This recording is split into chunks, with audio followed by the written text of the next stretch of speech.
Hello everyone, it's a very wet Tuesday night. So glad to have you with me tonight. I hope you're nice and warm. I've got my absolute favorite scarf on because I find if my neck is warm, then I'm warm. So it's been a crazy week again of just like, I don't know when the rain's letting up. I mean, we're in August. I was hoping that we were going to get to the other side of the rain. But I guess it is a good thing in that our dams are full. I'm just sort of reflecting on a couple of years ago when we faced the drought. And those of you who live in Cape Town, if you remember that, having to shower with buckets and full toilet cisterns, and it seems like a decade ago that we were having to do that. But I don't think we'll be doing that anytime soon. So good to have those of you who are regulars jumping on. And if you're new to this platform, my name is Debbie and I am the lead pastor of Authentic City Church, which is in Kenilworth. And if you are new, besides the welcome, it would be great to having you respond during the session. If you just send out an emoji to show me that you're identifying with something I've said. Either a thumbs up or a cry or a whatever emoji lets me know that, hey, I'm out there, I'm listening, I'm tuning in. Good to see Sama and Len and King and Queen and Celeste. And so sorry to those of you who jump on and I don't get to greet you by name. I find that when I start the session, I get so engrossed in what I'm sharing that I forget to look at who's actually saying hi, so it's not deliberate. And hi to those of you who are sort of watching incognito. So good to have you with me. Hi Trace, good to have you as always. Lexi jumping on. And so guys, winning, we know, keys to living a winning life. And again, make sure you've got something to jot down, a point or a thought that kind of grabs your attention. I'm just loving what we're going to do tonight, which is all about intentionality and living intentional. Last week we looked at pain benefits and how we need to exercise authority around how much language we give pain. We also need to exercise authority around what position we give pain in our lives. And that's not just referring to physical pain, but also the pain of starting a business, the pain of starting anything. And again, it rests on the premise that you are a powerful person who has the ability to make decisions, to use your voice, to speak. And so we can't change other people because we were not designed to do that. But we were given permission to work on us. And as we work on us and as we become better versions of ourselves, we make better contributions to those who are around us: spouse, family, workmates, friends. And so winning is all about that. Winning is all about moving you and where you are in your space to your next. Love when you share. And just sort of spread around to people who you think need to hear the sessions that we do. Please note that the sessions are on Facebook for a limited time, and then you can find the sessions on YouTube because I mean there it's a little bit more permanent than with Facebook. And so are you ready for intentionality? I grew up with the statement, plan the work, work the plan. And I must admit, by my own admission, I am quite an extreme planner. Those who are fellowship in our church know that it's the run sheet. And just a bit of TMI, even when it was my daughter's 21st, we had a run sheet. We had a run sheet for the Friday, the Saturday, the Sunday. Everything had its time slot. Everything came in its proper order. And I must admit, a little bit OCD when it comes to plans. But I think a lot of that was maybe to do with my teaching background and having to live. My job was really based on being structured. You know, you've got a certain time allocation to do a certain amount of things. And so I guess leaving teaching and coming into the full-time ministry and then kind of also having to embrace being an events planner which was part and parcel of my job description, whether by default or intention. But being an events planner, you've got to plan the work the plan. You know, everything's kind of structured, it's well thought out, because you want things to flow. And, you know, it works for me, having run sheets and programs. It gives me a sense of stability, a sense of knowing what's going to come, and also it creates margins for the unexpected. So when you're well prepared, you can absorb those unexpected surprises that creep up, let's be honest, in any and every event. But being, you know, your life sort of kind of led by run sheets, it doesn't work for everyone. But that's not the point about tonight. The point about tonight is it's the principle behind being intentional. And it helps us define the difference between important and unimportant things in our lives. I don't know if you've ever gotten to the end of a day and you've actually asked yourself, what did I actually do today? You know, it's kind of like when you look at your watch, it's 9, and then when you look at your watch again, it's like the end of the day. What did I do? It's so easy for time to kind of like just drift or whiz right past our noses. And I think sometimes we can kind of drift. Look, let's be honest. I think spontaneity and drifting in pockets can be quite refreshing. I don't think we need to have every part of our lives planned out on a run sheet. There needs to be spontaneity. There needs to be where, you know, today I am just going to drift and float. But we can't live our whole life like that. We can't just kind of let things slide all the time, because we kind of get to a space then where you're losing a grip on your life. And part of what I want to focus on tonight, by living intentionally, it's we are saying yes to the best. Because if you say yes to something, you have to say no to something else. And sometimes we say yes to things that are actually non-essentials. We say yes to things that are unimportant at the cost of that which is extremely important. But if we're living with the principle of intentionality, we're able to form a distinction between things that are important and things that are not that important. I mean, how many times do you say yes to something you didn't want to say yes to? It's not actually an important part of your life, and yet you give so much time into that. And I think how often, you know, I've listened to people, particularly in the counseling space, where it's like, it's August. What have I actually done? You know, if you look back over the last 7 months, I mean, we're nearly at the end of August, well, the middle of August.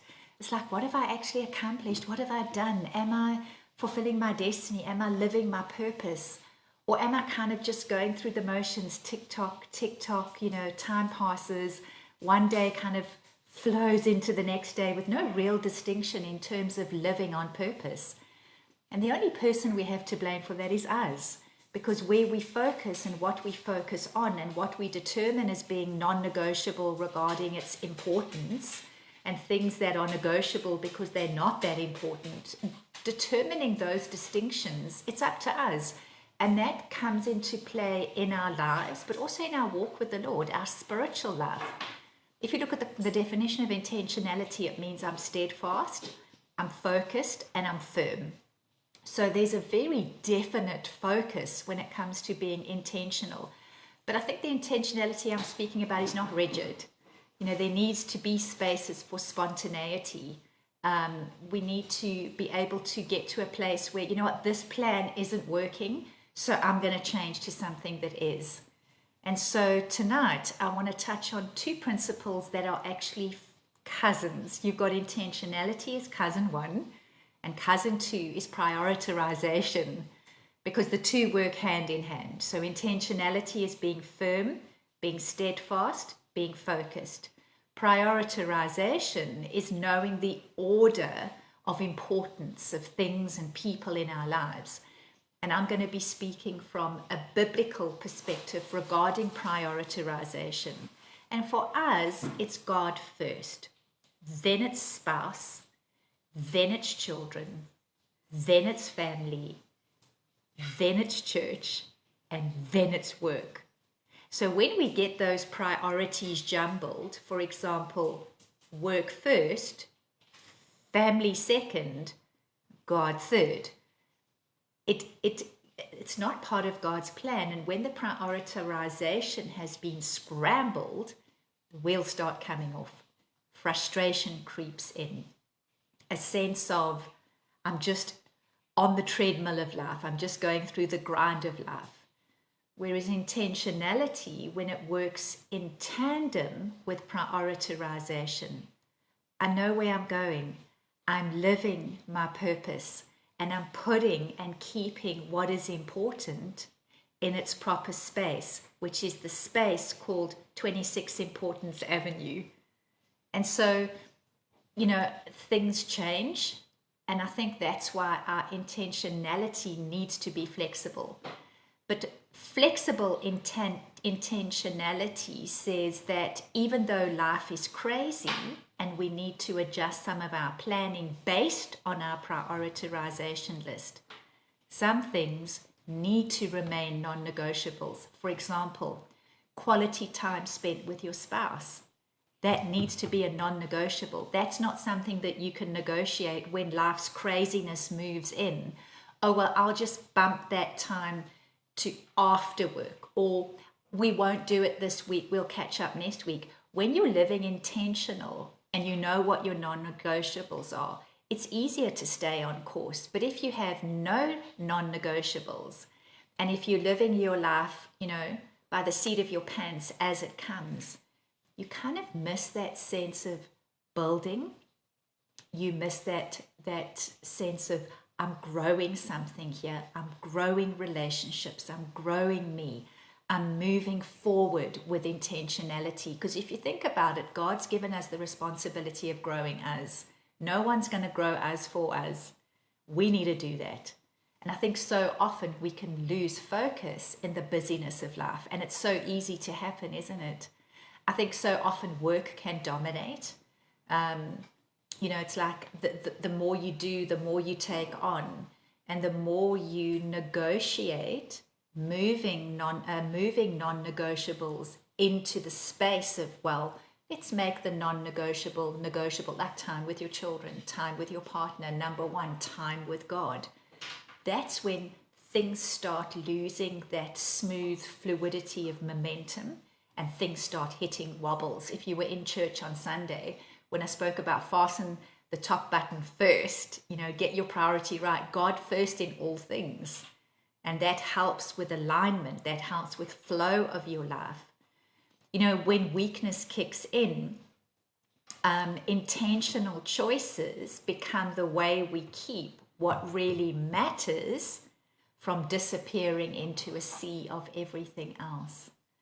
So if we don't have intentionality, it's so easy to let those important things slip. And then we pay a price for that. Hey, so often when I read people's biographies and autobiographies, at the end of their lives, the biggest thing that is of the most value for them is relationship. The relationship they had with God, with spouse, with children, with family. Not how many deadlines did they meet. Not how much money did they make, not how successful were they in the workplace. It's relationship. But isn't it interesting when the busyness and the weariness of life kicks in? It's often relationships that are shifted into the sea of just everything else. So intentionality and prioritization can be so helpful in our spiritual journey, because our intentional helps us to move from being reactive to being proactive. Let's unpack that a little bit. If you're intentional about mimicking Jesus, if you're intentional about speaking as Jesus spoke, if you're intentional about, keeping your heart right before the Lord, if you're intentional about lifting lives and connecting people to Jesus, it's going to change the way you handle challenges. If your focus is you and your rights, then obviously a lot of what you do when you hit challenges is to be reactive. Whereas proactive, for example, is if a situation happens where you are potentially, your character is attacked. If you're living an intentional life where you want to live as Jesus lived, then you're not going to lash out at people in anger. You're rather going to assess the situation and think about a response rather than a reaction. And let's be honest, if you lose your temper over a taxi in the morning that cuts in front of you and you're like blowing your hooter and you're yelling at the taxi driver who can't hear you, by the way, I'm just letting you know that in case you didn't know that, he cannot hear you. Who gets riled up and frustrated and starts the day on the back foot? Just you.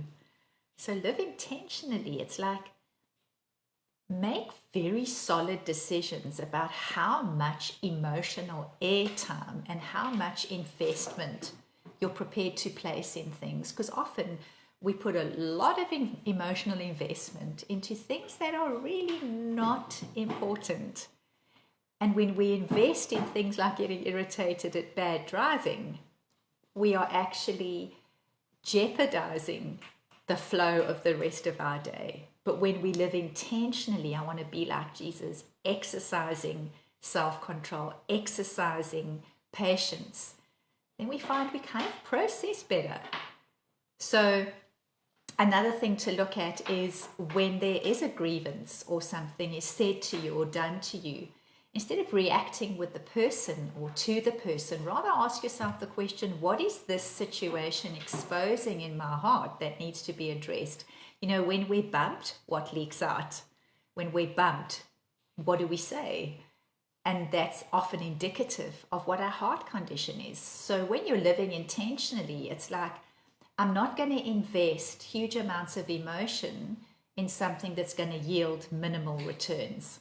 I rather want to look at, how is this going to grow and develop me? What do I need to learn from this situation? And sort of come before the Lord and say, change and grow me, rather than just lashing out at someone and really just making the situation worse. So these skills, prioritization and living intentionally, can move us from being unpredictable to becoming reliable. So be intentional in your decisions. So building legacy over temporary. So, you know, if you look at what are you investing a lot of your time in, and is what you're investing your time in, what are the returns of that? For example, I'm all for studying. I'm all for, I studied up until I was 50. That's when I finished my last course. But we've got to look at, studying's good, it upskills, but at what cost? If I study, is it going to pull me away from my family? And am I prepared to pay that price? Let's go back to the prioritization. So it's God, it's spouse, it's children, it's family. So if what I want to do here, is it going to try and bump the non-negotiables out of their order of correct priority and potentially jeopardize them?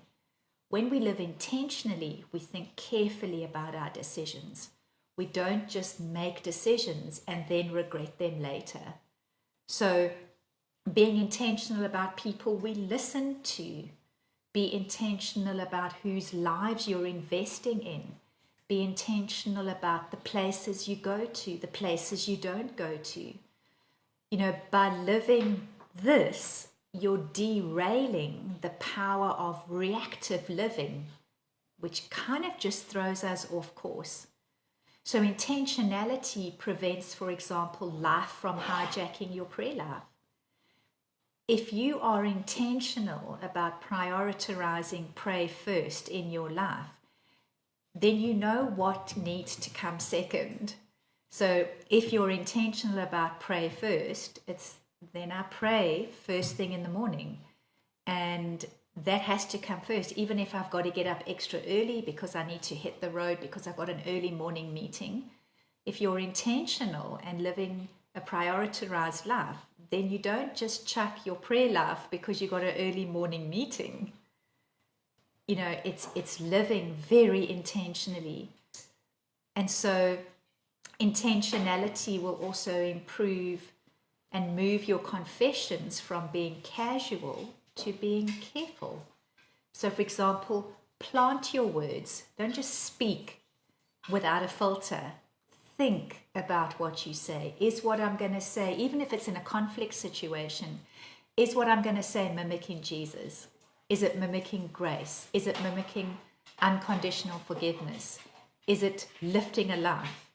Is it going to connect someone to Jesus? Plant your words. Don't just scatter them aimlessly, because we know the power of words. But if you're living intentionally, you'll think about what you'd say. You think about what you do. You think carefully about who you allow in your inner circle to impact and influence who you are. You know, at the end of the day, the Lord's going to say to you, what did you do with your life? Did you develop it? Did you live life to the full? Did you love life? Did you have fun? Did you develop relationships? Did you live lives? Did you connect people to Jesus? He's not going to ask you, did you finish all your deadlines? He's not going to ask you, how many degrees did you get? He's not going to ask you, did you get your PhD? He's going to ask you about you and your life and how your life has impacted the lives of others. Prioritization and intentionality helps us live the way that God intended us to live. It's so easy for incidentals, for non-important things to cut in on your purpose, to cut in on the life that you live. So many people give in to being a workaholic because it's a form of escapism, it's a form of dealing with their issues, but it's just robbing you. So recognize what's cutting in on your life that is actually a non-essential. And so, you know, it's don't just talk about stuff. Don't just talk about, well, one day I'm going to do and one day I will. What are you waiting for? Just get on and do it. Before you know it, 10 years have passed, 20 years have passed. Don't live with regret. I look at it at Luke 5 where the leper comes to Jesus. And I just love this story because Jesus didn't wait for the right moment. The leper didn't wait for the right moment. The leper came to Jesus and broke protocol because lepers were not allowed to be in contact with people at all. The leper broke protocol. He was intentional. I need to get to this man who's going to heal me. I need to get to Jesus. And there would have been people who would have grabbed at the leper or shooed him away or tried to intercept his very intentional pathway to Jesus. But he pressed on. He knew this is a non-negotiable. It's a non-negotiable that I get to Jesus today. And he did. And it's amazing how Jesus also completely contravened protocol and reached down and touched the leper, and the leper was healed. If you look at Esther, she was intentional, maybe not initially, but latterly she was intentional about seeking an audience with the king, which action resulted in her nation being rescued from genocide. If you look at Paul, who planted churches, he was intentional about, I need to spread the gospel. And because of his intentionality, he was able to overcome and withstand with the power of the Lord many obstacles. If you think of Ruth, in the book of Ruth, who was intentional about looking after her mother-in-law, about feeding her and protecting her and staying with her. And all of these people were rewarded. The leper was rewarded because of his intentionality. He didn't miss the moment. Esther could have and nearly did, but didn't miss the moment of rescuing her nation from genocide. Paul didn't miss the moment of being one of the early church forefathers on whose shoulders we stand as an early church planter. Ruth left rewarded. She found her kinsman redeemer. She married Boaz, and then she's in the genealogy of Christ. So what am I saying to you tonight? I'm actually asking you a question. What are you intentionally, purposefully, and deliberately going to ask for, look for, and do? Because at the end of the day, we've got no one else to blame for where we are at in our spaces but us. Yes, stuff happens and life's hard and it's tough and we need to deal with things and we need to overcome and press in and trust in the Lord. But in all of that, there are promises, non-negotiable, intentional promises that God has made to us. One of which, Matthew 6:33, seek first his kingdom and his righteousness, and all these things will be added. John 10:10 says, I've come that you might have life and have life in abundance. Where the word says that we are to be anxious for nothing, but pray with everything through prayer and petition. Bring your requests before the Lord, and he will give you a peace that goes beyond all understanding. You know, God's very intentional with us, and we need to reciprocate with, I'm living a life on purpose. I'm not just going to kind of float through life. And at the end of the day, remember, it's all about relationships. Relationship with God, relationship with yourself, and relationship with others. Relationships trump works every time. So I hope that you've been encouraged and challenged. Live your best life in the moment. We don't know what's going to happen tomorrow, but what do you have now? And live it to the best. Live it knowing, and here's a perspective and a thought for you to carry into the week.